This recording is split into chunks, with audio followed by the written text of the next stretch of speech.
tibik sijui kwa amne tibik bila kimila na keke pake jeki jamke maja sike to aute na take ngalale ati ala ndiki ngoma cheki pake kaila neli goka baisai ka bel skuru. Ni kwa sababu saa sisi watoto wetu tumejifunza tabia mbaya.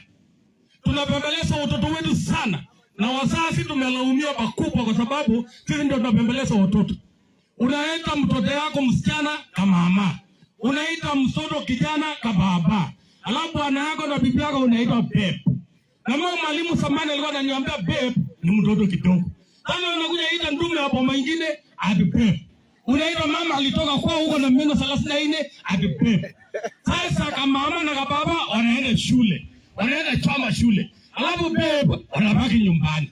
Ndio unaona yuko amani nyumbani. Sasa tunataka tubadilishe maneno, babe waende shule, na mama na baba wabaki nyumbani. Ili waanze kuchoma mashule na kuua watoto wengine wenye tuliona huko utumishi. Hiyo ni tabia mbaya sana.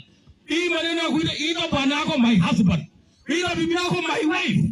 Hii maneno ya kusema babe, hiyo ilitoka wapi? Wacha na hiyo maneno. So tunataka tutoke hiyo kitu na tuweke mambo yetu tulainishe watoto. Mtoto anakaa kwa bedroom, wewe unatengeneza. Mtoto akikuja nyumbani, atia jembe kwa kabungui aenda balilio mpoka.